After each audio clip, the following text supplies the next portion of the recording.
안녕하세요. 저는 그 효과적인 NoSQL의 디자인 및 활용 방안 세션에서 다이나모DB 파트를 발표드릴 최유정이고요. 데이터베이스 솔루션스 아키텍트입니다. 먼저 저희 이제 디자인 및 활용 방안 패턴을 말씀드리기 전에 당연히 어찌 보면 저희 이제 다이나모DB 기본에 대해서 조금 같이 뭔가 이게 내용을 좀 숙지하시고 넘어가셨으면 좋겠습니다. 그 전에 여러분들이 지금 빌딩하시는 클라우드 애플리케이션의 특징에 대해서 잠깐 짚어보고 싶은데요. 여러분들이 작성하시는 클라우드 애플리케이션은 뭐 여기 우측에 쓰여 있듯이 엔드 유저 사용자가 뭐 기본 최소한 100만 이상, 그다음에 또 사용하시는 워크로드에 의해서 쌓이는 데이터들이 뭐 테라바이트가 넘어서 페타바이트, 엑사바이트에 이제 이르게 됩니다. 그리고 로컬리티 자체도 이제 저희가 한국에서만 서비스 하시는 게 아니고 당연히 글로벌로 서비스를 하시게 되겠죠. 그리고 퍼포먼스는 글로벌임에도 불구하고 또 밀리세컨드, 마이크로 세컨드를 유지하셔야 된다라는 어떤 요구 사항이 있으실 겁니다. 그다음에 리퀘스트 레이트도 수백만 이 이제 당연히 이루게 될 것이고, 보통 이제 액세스 패턴들, 엔드 유저 액세스 패턴들이 물론 모바일이 대표적이겠지만 단순히 사람이 아닌 어떤 기계, 디바이스, 이제 IoT나 디바이스들이 워크로드를 생성하는 주체가 될 수 있겠죠. 당연히 이런 그 워크로드가 폭증에 따라서 굉장히 자유롭게 스케일링 업다운 돼야 될 것 같습니다. 그다음에 당연한 얘기지만 사용하시는 만큼만 비용을 지불하셔야 될 것 같고요. 여러분들이 액세스하는 패턴은 대표적으로 이제 API를 통해서 액세스하겠죠. 이런 클라우드 애플리케이션을 작성하시기 위해서 우측 하단을 보실 때 저희 AWS에서는 다양한 퍼시스턴트 레이어 서비스를 제공합니다. 뭐 대표적으로 릴레이셔널 데이터베이스가 친숙하실 수도 있고요. 뭐 키밸류나 다큐먼트에 어떤 NoSQL도 작성하실 수 있고, 그다음에 그래프DB를 생각하실 수도 있을 것 같은데요.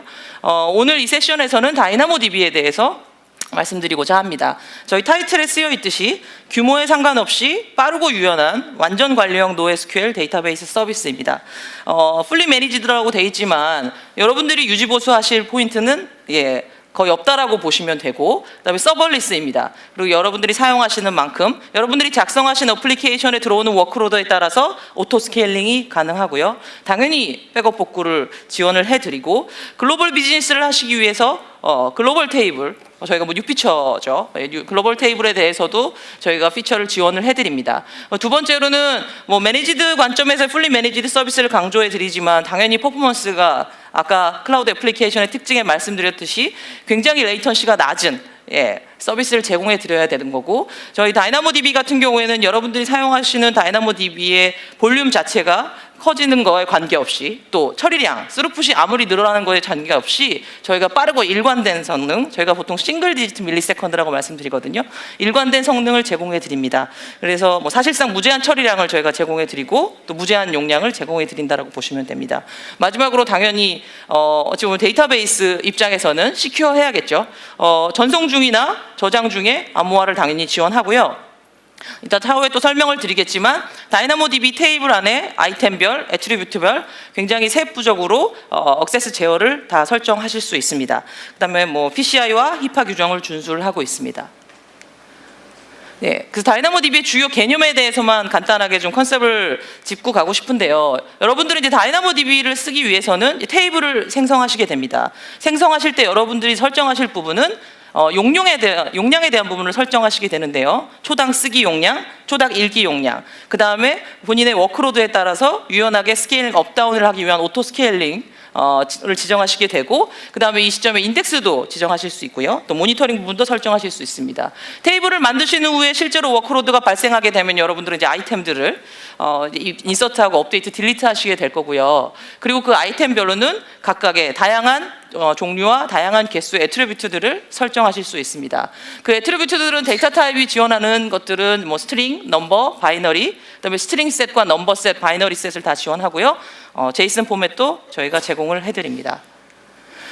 다이나모DB 테이블을 생성을 하실 때 가장 중요한 그 키 컨셉 중에 하나가 이제 파티션 키와 소트 키입니다. 파티션 키는 여러분들이 필수적으로 선정을 하셔야 되고요. 이 파티션 키에 따라서 여러분들이 작성하신 이 아이템들의 분포가 결정이 됩니다. 그 다음에 두 번째로 옵셔널하게 선택하실 수 있는 게 이제 소트 키라고 보시면 되고요. 이 부분은 기본적으로 여러분들이 물론 그 파티션 키, 뭐 보통 프라이머리 키로 인지를 하셔도 좋겠지만 특정 파티션 키를 통해서 이퀄 조인을 키밸류 형식으로 하실 수 있지만 당연히 여기 지금 보이듯이 크다 작다, 뭐 비긴 위드라든지 비트윈이라든지 컨테인이라든지 어떤 범위 검색을 당연히 하고 싶으실 겁니다. 예, 그것을 지원하기 위해서 이제 소트 키를 지정을 하신다라고 보시면 되고, 이 소트 키는 이름 그대로 데이터가 파티션 키 기준으로 정렬이 된다라고 보시기 때문에 카운트를 한다든지 아니면 탑 몇 건 아니면 발언 몇 건에 대해서 범위 검색을 유연하게 하실 수 있는 기능이라고 보시면 됩니다. 파티션 키의 선택 기준에 대해서 좀 다시 말씀을 좀 드리겠습니다. 앞서 말씀드렸듯이 이것은 데이터가 어떻게 분포되는지에 대해서 선택할 수 있는 키이기 때문에 고유값이 많은 속성이어야 되겠죠. 카디널리티가 보통 높다라는 표현을 많이 쓰는데요. 또 균일한 비율로 무작위로 요청되는 속성이 적합합니다. 지금 나쁜 예로는 뭐 별로 특별히 카디널리티가 높지 않은 상태값이 해당될 거고요. 뭐 성별이 되겠죠. 그리고 이제 또 좋은 예로는 뭐 고객 아이디라든지 디바이스 아이디를 선택을 하셔서 데이터가 고르게 분포될 수 있게 파티션 키를 설정하시는 게 가장 중요합니다. 두 번째로는 소트 키입니다.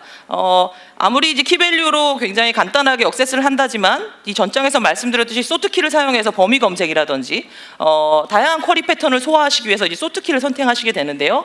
또 1대 n이나 m대 n, 아마 관계형 데이터베이스에서 익숙하신 분들은 이 관계 모델링을 당연히 다이나모 DB일지라도 하고 싶으실 겁니다. 이거에 대해서 이따 사용 패턴에 대해서 조금 말씀을 좀 더 자세히 드리도록 할게요. 그래서 범위 조회를 위해서 소트 키를 보통 선정을 하신다라고 보시면 되고요. 뭐 예를 들어 고객별 주문 및 주문 항복, 어떤 1대 n의 관계를 구현하기 위해서 소트 키를 사용하신다라고 보시면 됩니다. 파티션 키와 소트 키가 가장 중요한 개념이고, 그 다음으로 가장 중요한 개념이 저희가 인덱스입니다. 글로벌 세컨더리 인덱스와 로컬 세컨더리 인덱스에 대해서 한번 좀 짚고 말씀을 드릴게요. 글로벌 세컨더리 인덱스는 이 전장에서 말씀드렸듯이 테이블별로 파티션 키를 가지고 데이터를 분포하고 소트 키를 가지고 정렬합니다. 하지만 내가 그 액세스 패턴을 말고 다른 어떤 속성을 기준으로 액세스를 하고 싶으실 수 있잖아요. 그럴 경우에 GSI를 생성하시면 됩니다. 예, 파티션 키와 기본 키, 파티션 키는 이제 필수로 선택을 하시고요. 소트 키도 이제 옵셔널하게 선택하셔서 GSI를 생성하실 수 있고요. 이 부분은 물리적으로 별도의 어찌 보면 세그먼트가 생기는 거기 때문에 인덱스 크기에 제약은 없습니다. 기존에 만들어 놓으신 다이나모DB 테이블 대상으로 생성 및 삭제가 가능하시고, 한 가지 유념하실 거는 Eventual Consistent Read만 가능합니다. 이 뜻은 뭐냐면 여러분들이 테이블에 뭔가 아이템을 인서트를 하시거나 put 아이템 데이터를 생성을 하시면 얘는 어싱크 방식으로 GSI에 해당되기 때문에 이 부분에 대해서 꼭 유념을 하시고 어플리케이션 레벨에서 핸들링을 좀 하셔야 됩니다. 그다음에 테이블별 5개까지 생성이 되고요. 또 가장 중요한 포인트는 이 GSI는 별도의 세그먼트라고 말씀드렸잖아요. 그래서 별도의 읽기 및 쓰기 용량을 지정하셔야 됩니다. 예를 들어 다이나모DB 테이블의 처리 용량인 읽기 용량과 쓰기 용량을 충분히 주었음에도 불구하고 GSI의 쓰기 용량과 읽기 용량을 충분히 배정하지 않으시면 스로틀링이 걸리게 됩니다. 그래서 이 부분에 대해서 잘 조정을 하셔야 되고, 실은 이 부분은 뒤에 설명을 좀 드리겠지만 오토 스케일링을 통해서 저희 쪽에 맡기셔도 되는 부분이라고 보시면 됩니다. 그 다음에 LSI입니다. GSI는 파티션 키와 소트 키가 테이블과의 별도로 구성을 하실 수 있는데, 소트 키는 여러분들이 친숙하신 인덱스와 더 유사하다고 보시면 됩니다. 파티션 키는 그대로 동일한 테이블과 동일한 파티션 키를 유지하게 되고요. 이제 소트 키 말 그대로 정렬 기준을 바꾼다라고 보시면 될 것 같고, 하나 유념하실 점은 GSI는 테이블과 별도의 저장 공간을 확보를 하고 또 이제 처리 용량도 따로 매저가 되지만, LSI 같은 경우에는 실제로 테이블은 실제로 10기가 단위로 내부적으로는 저희가 파티셔닝을 하거든요. 그 부분의 용량이 이제 같이 매저가 된다라고 보시면 되고, 더 중요한 포인트 중에 하나는 이 지금 현재 LSI는 테이블을 생성 시에만 같이 지정하실 수 있습니다. 그래서 기존의 다이나모DB 테이블을 생성하시고 뭔가 인덱스를 추가하시려면 지금 현재로서는 GSI만이 가능하다라고 보시면 되고, LSI를 하시려면 크리에이트 테이블을 하실 때 고려하셔서 함께 지정하셔야 된다라는 내용입니다. 그래서 LSI 같은 경우에는 테이블에 할당된 RCU와 WCU, 그 리드 커패시티 유닛, 읽기 용량, 라이트 커패시티 유닛이라고 쓰기 용량을 같이 소비한다라고 보시면 되고, 이거는 함께 쓰기 때문에 이벤추얼 컨시스턴트 리드 또는 스트롱 컨시스턴트 리드가 선택을 가능하다라고 보시면 되고, 테이블당 5개까지 생성하실 수 있습니다. 제가 방금 전에 이제 그 RCU, WCU에 대해서 말씀을 드렸는데 그 RCU, WCU가 저희 다이나모 테이블에서 여러분들이 설정하시는 유일한 값입니다. 그리고 과금의 단위고요. 그래서 이 부분에 대해서 내가 어느 정도 RCU, WCU가 나올 것인가에 대해서 당연히 초반에 좀 매저를 하셔야 되잖아요. 그래서 RCU에 대해서 조금 설명을 드리겠습니다. RCU는 초당 4KB 처리 단위로 측정이 된다라고 보시면 되고, Eventual Consistent Read를 사용하실 때는 저 4KB에 그러니까 2회 제공을 한다라고 보시면 되고, Strong Consistent Read는 1회를 제공한다라고 보시면 됩니다. 그리고 RCU 계산은 말씀드렸듯이 4KB 처리 단위로 측정되기 때문에 계산 시 4KB로 올림을 처리해 가면서 4K 배수로 인지를 하시면 됩니다. 그래서 얘가 돼 있는데, 예를 들어 내가 아이템 크기가 7.5K인 아이템을 뭔가 처리를 하셔서 읽고자 하실 때 이거는 8K로 올리시고 그 8K가 처리된다라고 인지를 하셔야 됩니다. 왜냐하면 저희는 처리 단위가 리드 단위가 4K이기 때문에. 그래서 예를 들어서 7.5K인 아이템을 읽을 때는 Eventual Consistent Read로 읽으실 경우에는 1 RCU를 소진하시는 거고요. Strong Consistent Read로 읽으실 때는 2 RCU를 소진한다라고 이해하시면 됩니다. 그 다음에 이제 WCU입니다.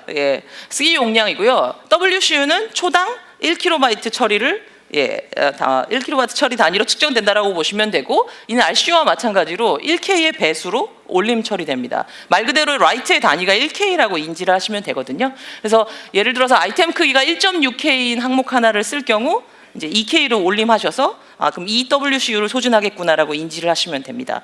그래서 나중에 저희가 비용 최적화에 대해서도 말씀을 드리겠지만, 이거에 대해서 늘 인지를 하셔서 최대한 감이 좀 오시겠지만 이 4K, 1K 단위로 뭔가 데이터를 프로세싱하는 게 되게 중요한 팩터입니다.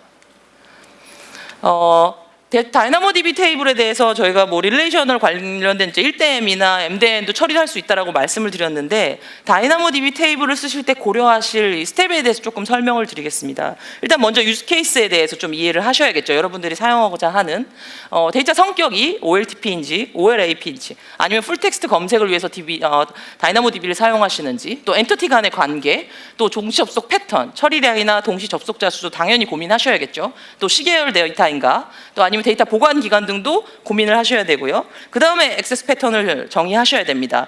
대상 데이터에 대해서 어떤 식으로 쓰실 것인지, 한 건씩 읽을 건지 아니면 여러 건을 읽을 건지에 대해서 당연히 고민하셔야 되고, 쿼리를 집계하고 이런 부분들, 또 읽기 쓰기의 응답 속도를 어느 정도로 유지해야 되는지에 대해서 당연히 KPI를 생각하셔야 됩니다. 그다음에 마지막으로 모델링도 고민을 하셔야겠죠. 단순히 키밸류로 쓰시게 된다면 이 세 번째는 상관없겠지만, 리얼 월드에서의 액세스 패턴은 여러분들이 작성하신 대부분의 어플리케이션들은 다양한 액세스 패턴을 갖고 있기 때문에 데이터 모델링에 대해서도 좀 고민을 하셔야 되고, 실은 제가 볼드 처리를 해드렸지만 하나의 애플리케이션당 하나의 테이블을 작성하시길 저희는 권고드립니다.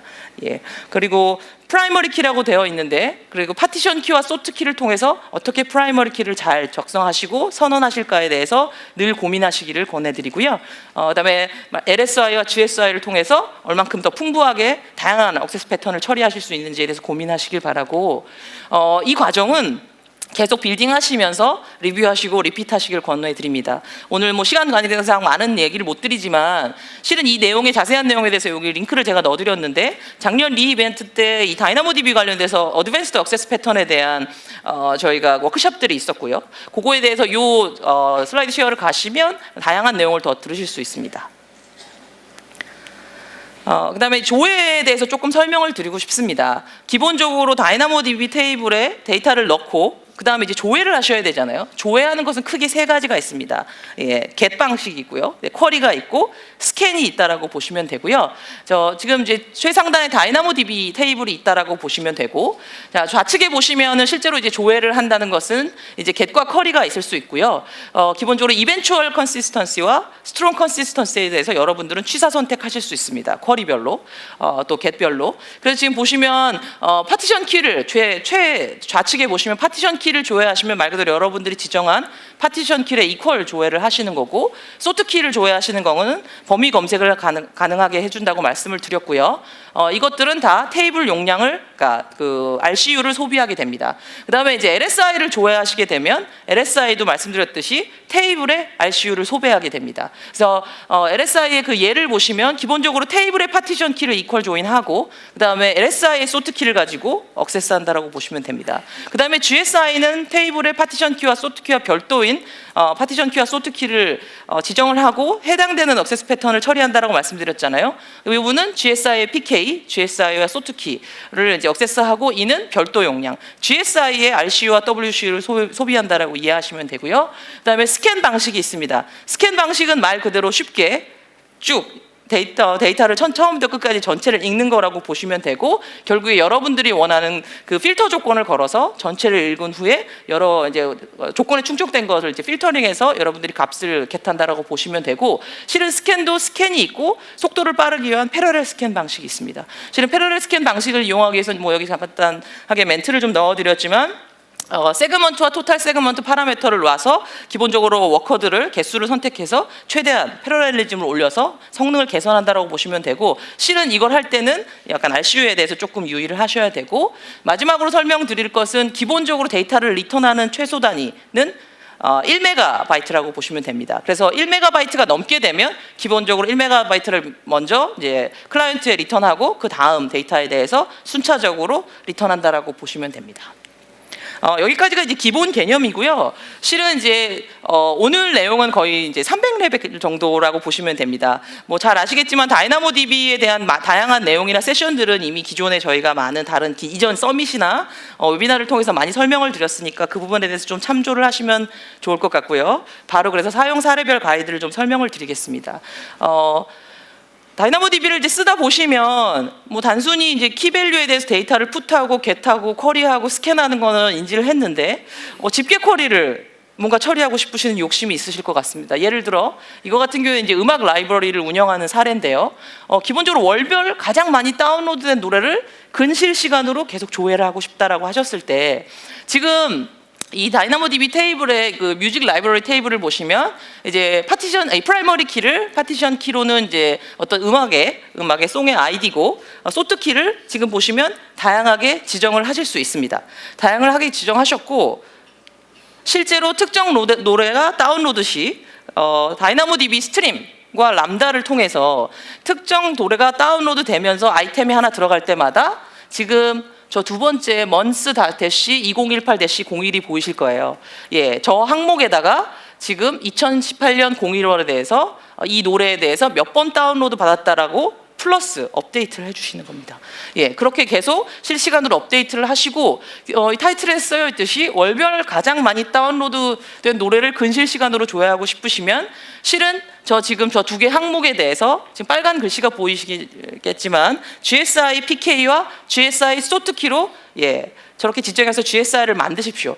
그리고 나서 2018년 1월 가장 많이 다운로드된 노래 조회를 GSI를 먼스는 이제 2018년 01이고요. 그 다음에 그 GSI도 어쨌든 인덱스입니다. 말씀드렸듯이 파티션 키별로 소트 키로 소팅이 돼 있다고 말씀드렸잖아요. 그래서 스캔 인덱스 포워드 폴스라고 하시면 디센딩 해서 억세스 됩니다. 그러니까 말 그대로 큰 값부터 작은 값 순으로 읽어 내려간다라고 보시면 되고요. 그래서 false라고 지정하시고 리밋 1을 하시면 최대값이 나오겠죠.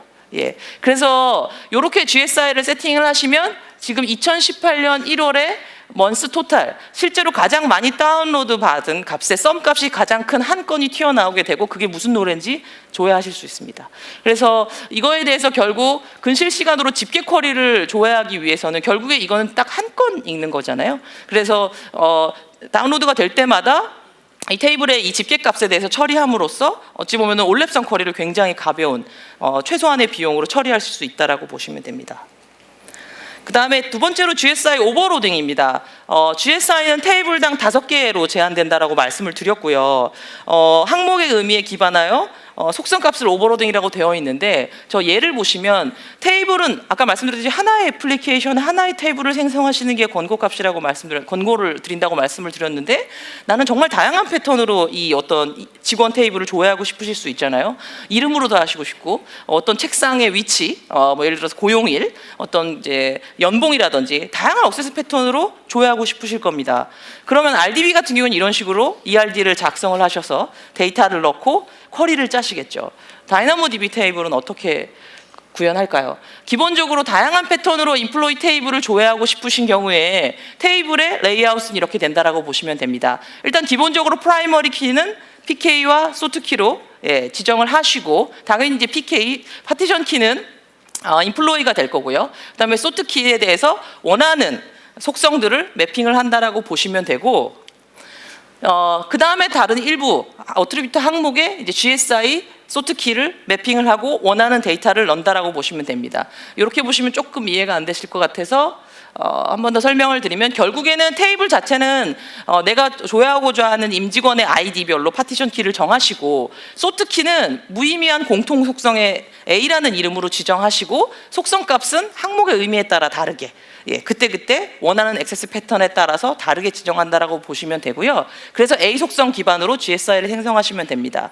이해가 안 되실 것 같지만 하나씩 설명을 드리면, 테이블의 내용이 이렇게 저장을 하시면 됩니다. 예를 들어 파티션 키는 인플로이 아이디로 세팅을 하시고, 소트 키는 그냥 무의미한 아까 전장에서 말씀드렸듯이 컬럼 A라고 지정을 하시고, 지금 보시면 인플로이 아이디 최상단에 이제 251번 아이디별로 컬럼 A의 지금 값들을 잠깐 보실게요. 커런트 타이틀은 뭐 네트워크 아키텍트고, 마스터라는 이제 내용도 있고, 그다음 프리비어스 타이틀은 시니어 네트워크 이제 시스템 아키텍트고, 그다음에 스테이트는 근무하는 주는 이제 캘리포니아다라는 내용이 이렇게 써여 있잖아요. 그렇게 죄송합니다. 그렇게 해서 이제 컬럼 A와 네임으로 GSI를 파티션 키와 소트 키를 지정하시고, 이건 이제 파이썬 코드로 예를 들어드린 건데, 이런 식으로 작성하시는 겁니다. 내가 실제로 이 인플로이 아이디의 네임을 조회하고자 하시면 마스터라는 말 그대로 PK로 봤을 때는, GSI의 파티션 키로 봤을 때는 마스터로 이제 검색을 하시고, 실제 이름을 가져올 때는 해당되는 네임, 여기 이제 웬디 브릭넬이네요. 이 사람의 이름을 이제 조회한다라고 보시면 되고, 내가 이렇게 조회를 하시면 되고, 두 번째로 내가 실제로 커런트 타이틀이라든지 아니면 이 사람이 어느 주에 근무하고 있는지를 조회를 하실 때는, 이 좌측에 보시듯이 컬럼 A를 보시면 지금 콜론을 기준으로 그 내가 원하고자 하는 그 애트리뷰트와 그 오른쪽에 이제 밸류에 대해서 매핑을 해서 이제 컨캐티네이션 해놓은 거잖아요. 좀 코드가 안 보실 것 같아서 조금 뒤로 백을 해보면, 그래서 실제로 실제 네임을 검색을 할 때는 마스터라는 값을 get하셔서 이렇게 equi 조인을 하시면 되고, 실제로 내가 current title이라든지 state라든지를 조회하고자 하실 때는 그렇게 이제 콜론으로 컨캐티네이션 하셔서 이렇게 조회를 하시고, 지금 아래쪽에 보시면 이제 GSI를 내가 이용해서 해당되는 데이터를 보겠다라고 조회를 하시면 됩니다. 여기까지가 이제 GSI 오버로딩이고요. 그 다음에 이제 결합 정렬키라고 해서 컴포지트 소트 키입니다. 계층 구조를 정의할 때 가장 편한 방식이시라고 보시면 되고, 특정 조건 값에 맞는 항목을 이제 빠르게 조회하고자 할 경우, 예를 들어 나라, 주, 도시, 사무실 위치별로 아마존 빌딩을 조회하고 싶어요라고 했을 때 RDB를 구현하시게 되면 이렇게 되겠죠. 기본적으로 하이어라키가 이렇게 있으실 거고, 이거에 대해서 또 쿼리를 짜셔야 됩니다. 하지만 저희가 요청드리는 거는, 그러니까 저희가 권고드리는 거는 이 소트 키의 그 로케이션별로 컨캐티네이션 하셔서 바로 다이렉트로 조회를 하시라는 내용으로 이해하시면 되고요. 그럼 예를 다시 드리겠습니다. 그래서 지금 보시면 좌측에 보시면 기본적으로 스테이트, 내가 어느 주에 근무하는지를 조회하실 때는 기본적으로 이키 조인을 통해서 내가 뭐 캘리포니아든 뭐 어떤 다른 주라든지 원하는 값을 조회하셔서 이키 조인을 하시면 되고, 오른쪽에 이제 시티 언더바 뎁트라는 특정 도시의 특정 부서별로 지금 보시면 콜론을 기준으로 컨캐티네이션 돼 있는 걸 보실 수 있어요. 예를 들어서 특정 도시에 어느 부서가 있는지 관계없이 특정 도시에 대한 데이터를 가져오겠다고 하실 때는, 지금 그 else 밑에 구문을 보시면 아시겠지만 begin with를 통해서 begin with를 통해서 내가 특정 도시의 부서를 조회할 수 있게 GSI를 서치하시면 됩니다. 그 다음 이제 쓰기 샤딩에 대해서 조금 말씀을 드리고 싶습니다. 저희가 지금 오늘 좀 많은 이제 기본적인 내용을 좀 스킵했지만, 기본적으로 파티션 키를 굉장히 카디널리티가 높은 아이디를 가지고, 디바이스 아이디든 고객 아이디를 가지고 분포를 하라고 말씀을 드리지만, 분명히 특정 디바이스나 특정 고객이 몰릴 수가 있습니다. 그러면 보통 저희가 핫키라고도 하고 핫파티션이라고도 하죠. 그래서 저희가 그럴 경우에는 샤딩을 하라고 말씀을 드려요. 예를 들어서 특정 고객이라든지 특정 디바이스에 몰릴 올릴 경우에 데이터가 너무 몰리지 않기 위해서 샤딩을 하라고 말씀을 드리는데 몇 개로 샤딩해야 되는지 당연히 감이 없으시죠. 처음에는 이 데이터가 어떻게 들어올지 모르기 때문에. 그럴 경우에 저희가 가이드 드리는 거는 샤드 테이블을 하나 생성을 하십니다. 예를 들어서 이건 이제 디바이스 케이스고요. 특정 디바이스별로 몇 개의 샤딩으로 나눠야지 해야 되는지에 대한 어떤 메타데이터 개념의 테이블 하나 만드십시오. 그래서 특정 디바이스별로 샤드 개수를 지정을 하시고 이 샤드 개수는 이제 항상 증가한다라고 인지를 하시면 되고요. 그 다음에 요구사항은 디바이스 아이디별로 샤드 아이디, 그러니까 이제 테이블, 데이터 테이블을 실제로 만들어서 해당 이벤트가 들어오면 특정 디바이스와 샤드 개수로 이렇게 분포를 한다라고 보시면 되고, 또 샘플을 더 말씀드리면 실제로 데이터를 쓸 샤드를 랜덤하게 선택한다라고 보시면 됩니다. 그래서 샤드 테이블에서 이 디바이스 아이디에 몇 개의 샤드가 필요한지 조회를 하시고 그 다음에 랜덤하게 샤드를 선택해서 데이터를 저장한다라고 보시면 되고, 예를 들어서 핫키라든지 핫키가 발생하셔서 뭔가 스로틀링이 걸리면 저 샤드 개수를 늘려주시면 되겠죠. 이런 식으로 데이터를 다이나믹하게 동적으로 늘리시라는 게 이 쓰기 샤딩에 대한 내용입니다. 예, 여기까지가 이 사용 케이스별로 조금 설명을 드렸고요. 실은 제가 이제 뭐 다이나모DB에 대해서 설명을 드리고 그 필드에서 피드백을 좀 받아보면 생각보다 비용이 좀 비싸다라는 제가 피드백을 좀 받습니다. 그래서 실은 오늘 이 얘기를 조금 드리고 싶습니다. 다이나모DB의 비용에 대해서 좀 말씀을 드리고 싶은데, 쓰기는 가장 비싼 작업입니다. 이 뜻은 뭐냐면 아까 말씀드렸듯이 쓰기는 WCU 단위는 제가 1K라고 말씀드렸어요. 근데 100바이트씩 데이터를 계속 넣으시면 얘는 어쨌든 무조건 1K씩 1WCU가 계속 소비되는 겁니다. 예, 그거에 대해서 인지를 하셔야 되고, TTL은 Time to Live라고 하셔서 여러분들이 TTL 값을 정하시면 저희가 알아서 그 아이템 항목을 삭제해 드리는데 이 부분은 다 무료입니다. 그리고 테이블 삭제도 무료입니다. 이 뜻은 뭐냐면 다이나모DB 테이블을 정말 그 영원히 가져갈 수 있는 또 아카이빙 저장소로 생각하지 마시라는 얘기입니다. 기본적으로 TTL을 통해서 데이터는 주기적으로 삭제하시면서 좀 더 값싼 대표적인 스토리지는 저희 S3가 되겠죠. S3 통해서 데이터를 내리시고 실제로 워크로드를 최전선에서 받아들이는 그런 이제 퍼시스턴트 레이어로 다이나모DB를 쓰십시오. 그 다음에 세 번째는 Eventual Consistency Read는 50% 저렴합니다라고 말씀을 드렸는데, 스트롱 컨시스턴시 리드가 아무래도 이제 체험적으로는 더 좋을 것 같다라고 생각하실 수 있겠지만, 기본적으로 저 어싱크 방식에도 그 레이턴시는 굉장히 작습니다. 하지만 그 어플리케이션에서 다시 리트라이 한다라는 로직만 추가하시면 비용은 절반으로 줄어든다는 거거든요. 그래서 이 부분에 대해서 조금 인지하셨으면 좋겠고, 다이나모DB 프리티어는 영원합니다라고 했는데 저희 서비스들은 아시겠지만 대부분 프리티어를 갖고 있고 실은 그게 1년이면 종료되는 것들도 꽤 있습니다. 하지만 다이나모DB 프리티어는 25기가와 25WCU, 25RCU는 여러분들 1년 만에 끝나는 게 아니고 영원하게 계속 프리티어로 있고, 여러분들이 이 이상을 사용하시는 부분에 대해서만 저희가 과금해 드린다라고 인지하시면 됩니다. 그래서 저희 이 25기가 스토리지와 이 처리 용량을 봤을 때 월별 약 2억 건 정도의 요청을 처리 가능하다라고 보시면 될 것 같고, 실제로 이제 비즈니스가 굉장히 잘 돼서 다이나모DB를 적극적으로 또 많이 쓰셔야 된다면 실은 리저브드 커패시티 예약 용량을 좀 검토하시기 바랍니다. 그래서 뭐 아래쪽에 써드렸지만 초기 디자인 시 고려가 꼭 필요하고요. 그다음에 필요한 데이터만 읽으십시오. 예, 테이블 전체 중 필요한 속성만을 읽기 위해 GSI를 활용하시라는 뜻은, 기본적으로 저희 GSI도 그렇고 LSI도 그렇지만 기본적으로 데이터가 있는 경우만 인덱스가 생성됩니다. 저희가 스파스 인덱스로 돼 있지만, 그래서 원하시는 여러분들이 새로 파티셔닝하고 소팅하는 그 키 값의 데이터가 있어야만 그 해당되는 세그먼트의 데이터가 들어가기 때문에, 이 예를 보셨을 때 어떤 메시지 테이블이 있고 실제로 인박스, 아웃박스에 애트리뷰트의 값이 있는 경우만 저 GSI의 데이터가 들어가기 때문에 훨씬 간단하게 데이터를 저 원하는 것만 읽으실 수 있다라고 보시면 될 것 같아요. 네, 그 다음에 저희 한 번에 최대한 많이 쓰시고요. 아까 잠깐 말씀드렸듯이 1K당 무조건 올림입니다. 100바이트를 쓰시든 200을 쓰시든 20바이트를 쓰시든. 그래서 최대한 많이 쓰시고요. 필요한 것만 읽으십시오. 그래서 여러 데이터를 모아서 한 개 아이템으로 처리하시기를 권해드립니다. 예를 들어 제이슨 저희가 서포트 해드리니까요. 그 다음에 속성 값이 큰 경우에는 충분히 압축하셔서 바이너리로 저장을 하시고요. 그 다음에 저희가 속성 이름을 정하시잖아요. 실은 이것도 아이템 크기에 들어갑니다. 그래서 이름을 굉장히 직관적으로 하시기 위해서 이름을 굉장히 길게 하시게 되면 이 부분도 400K 저희가 아이템의 사이즈가 제한이 있는데 이 부분에 포함되시기 때문에 굳이 그렇게 하지 마시고 최대한 인지하실 수 있게만 짧게 가져가시기를 요청드리고요. 그 다음에 크기가 큰 속성은 S3에 저장하시고 그 해당되는 식별자만 다이나모DB에 저장하시기 바랍니다. 예, 그 다음에 오토 스케일링입니다. 처리 용량이 실제 트래픽에 맞춰 자동 조정이 되고요.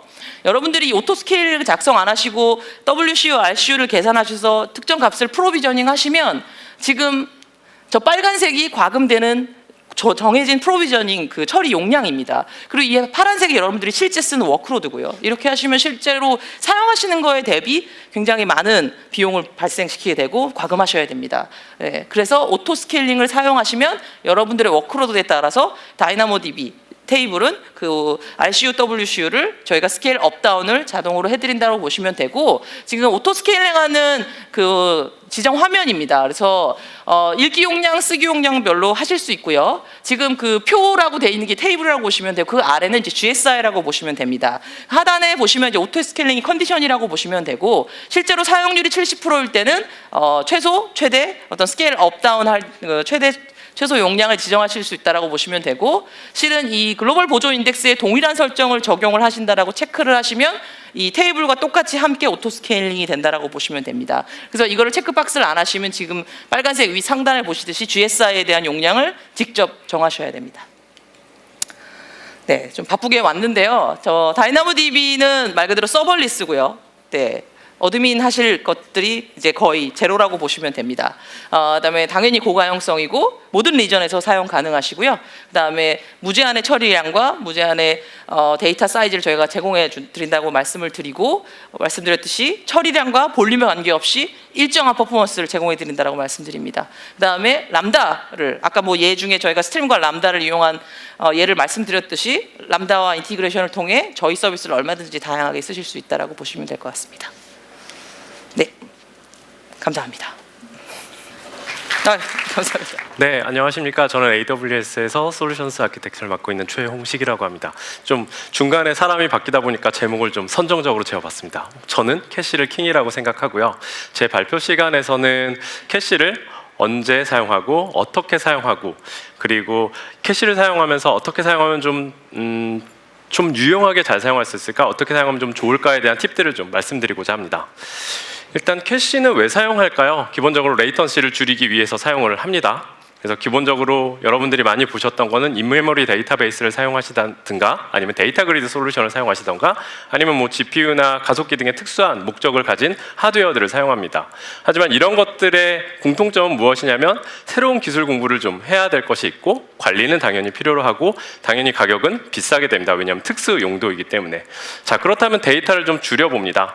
샘플링을 한다든지 데이터를 병합한다든지 해서 데이터를 좀 줄이게 되면 뭐 레이턴시는 줄어들 수 있겠죠. 다만 단점으로서는 이 샘플링된 것에 내가 포함되지 않다라고 하면 데이터의 정합성이 좀 떨어질 수 있는 것입니다. 캐시 부분을 말씀드리고자 합니다. 캐시는 다 같이 많이 사용하시는 것들이 멤캐시디와 레디스가 있겠죠. 저희 아마존 일라스틱 캐시는 오픈소스의 레디스 또는 멤캐시디와 호환되는 관리형 인메모리 데이터 스토어입니다. 그래서 첫 번째 특성으로는 캐시 동일하게 1밀리초 미만의 응답 시간, 탁월한 성능을 가지고 있고 두 번째는 완전 관리형입니다. 완전 관리형이란 뜻은 AWS에서 하드웨어나 소프트웨어 설치, 관리, 모니터링 같은 것들을 다 저희 쪽에서 해드린다는 뜻이고요. 세 번째로서는 기본적으로 제공하고 있는 샤딩이나 리플리카들을 통해서 손쉬운 확장성을 제공해 드린다는 것입니다. 그렇다면 오픈소스에도 레디스와 멤캐시디가 있고 아마존에서도 AWS 일라스틱 캐시가 아마존 일라스틱 캐시가 있는데 오픈소스와 관계는 어떻게 될지에 대해서 한번 말씀드리고자 합니다. 두 가지 측면에 대해서 말씀드릴 거고 첫 번째는 아마존 일라스틱 캐시가 좀 더 향상된 부분에 대해서 말씀드릴 거고 저희가 오픈소스 커뮤니티에 기여한 부분에 대해서 말씀드리고자 합니다. 향상된 부분은 크게 다음과 같이 크게 세 가지입니다. 수압 메모리에 대해서 좀 최적화를 할 수 있고 동적 쓰기에 대한 스로틀링 부분을 저희가 좀 케어하는 부분 그리고 마지막으로 중요한 내용이죠. 원활한 장애 극복 쪽을 조금 더 많이 개선을 했습니다. 기여한 부분으로는 2.8 버전부터 4.0 버전까지 다음과 같은 피처들의 대해서 저희가 오픈소스 커뮤니티에 컨트리뷰션을 했습니다. 물론 이 이외에도 많은 것들이 있습니다. 그렇다면 실제 이 레디스를 어디서 사용할 수 있는지 사용 사례에 대해서 말씀드리고자 합니다. 어디서 사용할까요? 기본적으로 떠오르는 게 캐싱이겠죠. 가장 기본적인 기능, 그리고 세션 관리, 펍섭, 리더보드, 아니면 API, IoT, 메타데이터 저장 등등의 것들이 머릿속에 스치실 것입니다. 이 각각의 사용 사례에 대해서 하나씩 말씀드리고자 합니다. 먼저 가장 많이 사용하는 캐시 부분입니다. 캐시는 두 가지로 나눠서 생각해 보실 수 있을 것 같습니다. 제일 먼저 머리에 떠오르는 부분은 데이터베이스의 부하를 감소시키는 부분입니다. 리드성 데이터를 좀 캐싱 영역에 놓아놓고 DB 부하를 좀 감소시키는 것들을 기본적으로 많이 사용하고 계시고요. 두 번째 용도로서는 임시 키 밸류 저장소로도 많이 사용을 하고 있습니다. 그래서 이러한 두 부분에 대해서 사용을 하실 수가 있겠고요. 물론 이 캐싱은 NoSQL에서도 당연히 그대로 적용되어집니다. 카산드라나 몽고DB 클러스터에는 리드라이트성 업무들이 계속 들어가고, 리드성 업무들은 저희 일라스틱 캐시 쪽으로 빼는 형식으로 좀 로드를 분산시켜서 캐싱을 하게 되고요. 하단 부분에 소스 코드를 통해서 아주 간단하게 적용하실 수 있습니다.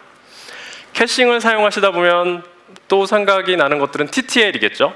어떤 유효한 시간을 가지고 TTL을 가지고 유효한 시간 이외에 시간이 되어진 밸리데이션 체크를 끝내서 못 사용하게 되는 것들을 사용하게 되고요. 다음과 같은 스크립트들을 통해서 TTL을 적용하실 수 있습니다. 주의하실 부분은 이 TTL 값들을 적용하실 때 자주 변경되는 데이터 또는 TTL 적용되는 항목들을 다 동일하게 설정을 해 놓으시면 한꺼번에 많은 데이터가 익스파이어 되기 때문에 그 부분에 대해서는 좀 유의하셔야 됩니다.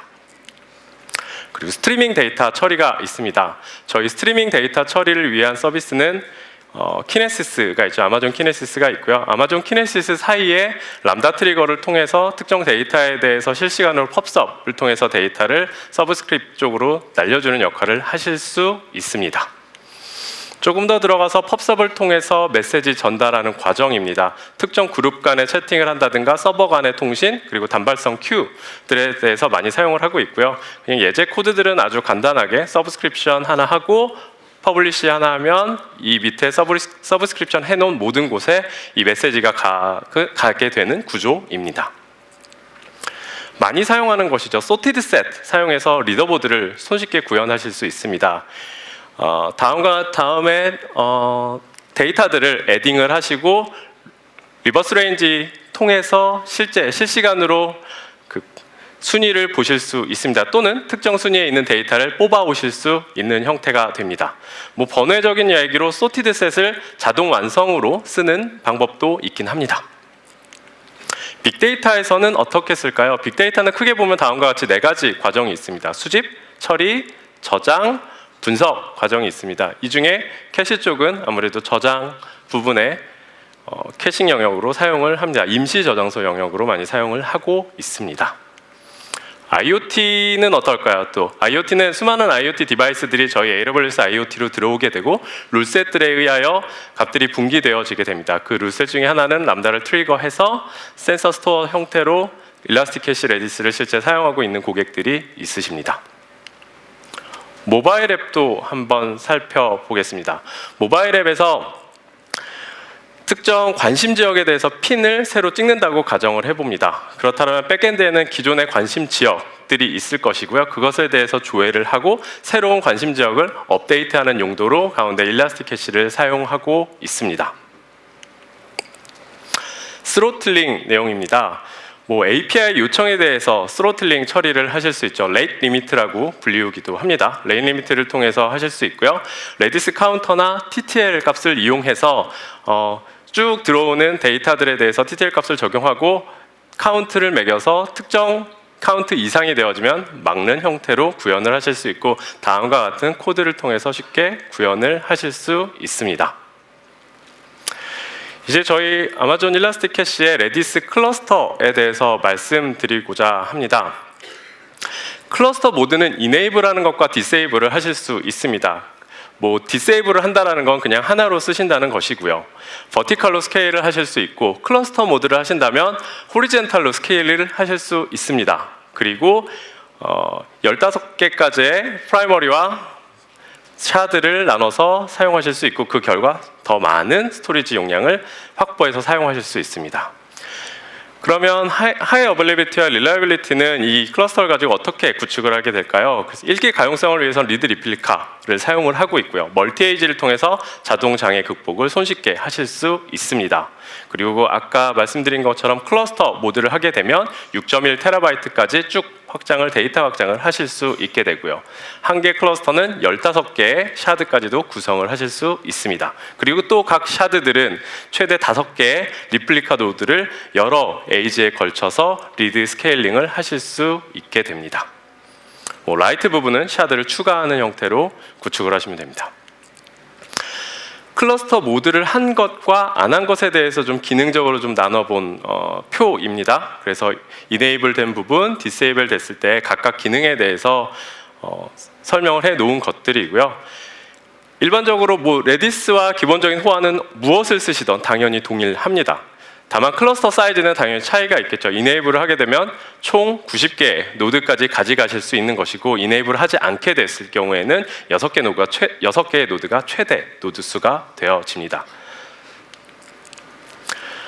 마찬가지로 스케일링 동작 장애 부분에 대해서 한 번 더 살펴보고자 합니다. 장애 부분에 있어서는 클러스터를 이네이블 했을 때 DNS 프로퍼게이션 타임이 없기 때문에 장애 복구 시간이 조금 더 줄어들게 되어지게 되겠고요. 그리고 강조하고 싶은 것은 제일 하단에 있는 비용 부분입니다. 클러스터라고 생각하면 많은 노드들을 띄운다라고 가정을 하고, 많은 노드를 띄운다면 그것은 곧 돈이라고 생각을 많이 하시잖아요. 하지만 어떠한 크기가 필요한지에 따라서 작은 걸로 여러 개를 쓰는 거에 큰 것 하나로 쓰는 것보다 비용이 적을 수도 있습니다. 그래서 쓰시고자 하는 사이즈를 잘 보시고 사이즈를 잘 계산하시면 클러스터 모드를 사용하시는 게 조금 더 경제적으로 사용하실 수 있는 것들도 있습니다.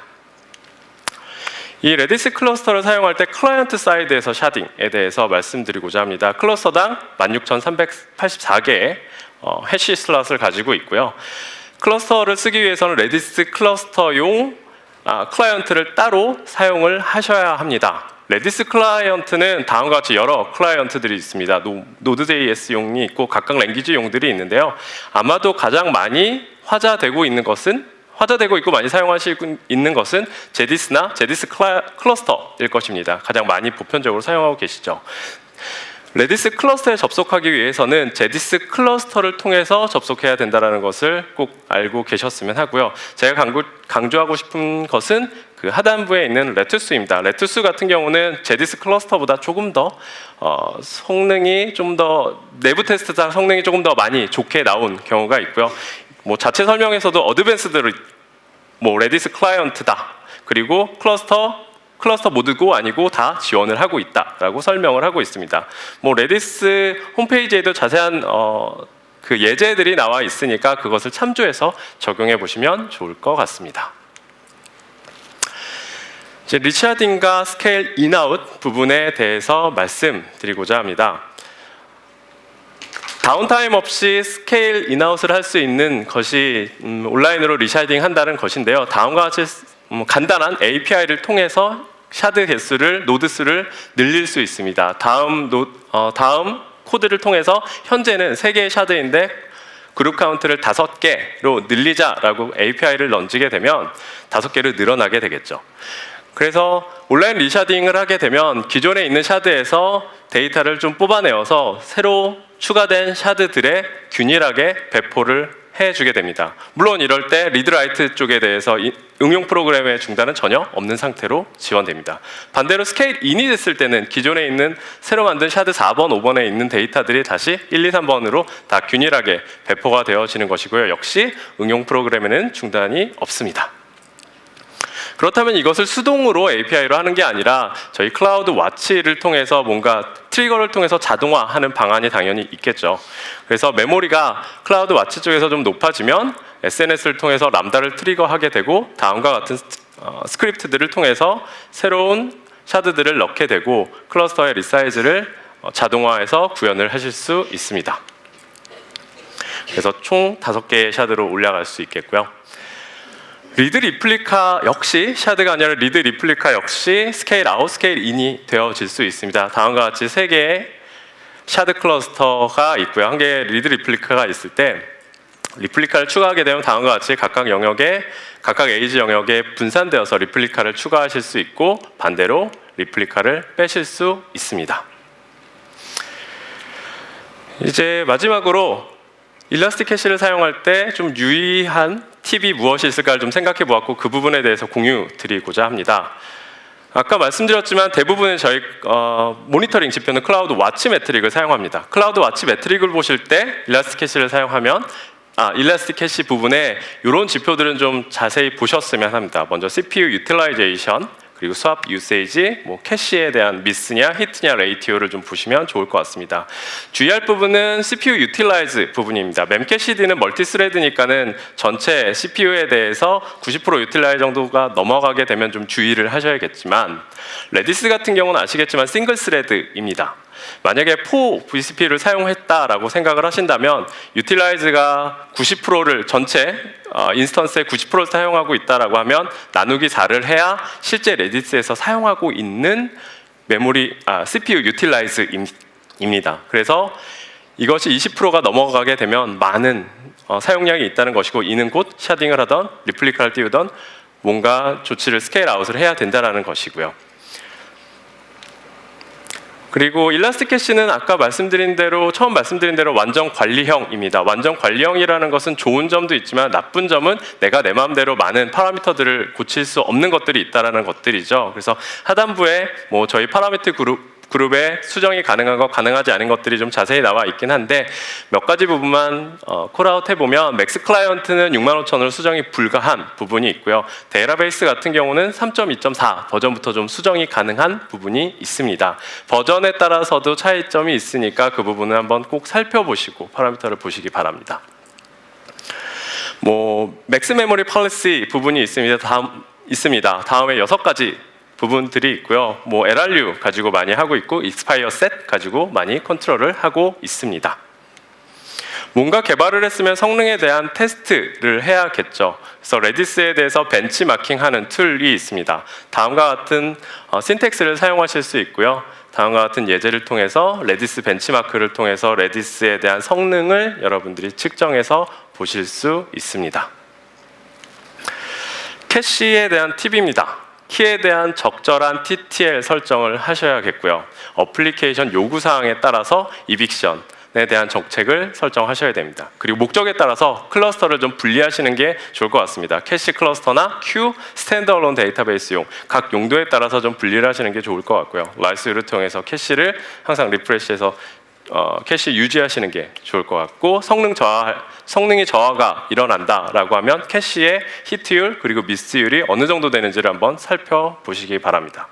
그리고 페일오버 테스트는 API를 통해서 간단히 테스트를 해보실 수 있습니다. 그래서 페일오버 테스트는 API 호출을 통해서 어플리케이션에서 얘가 어떻게 페일오버 되었는지에 대한 테스트를 해보실 수 있습니다.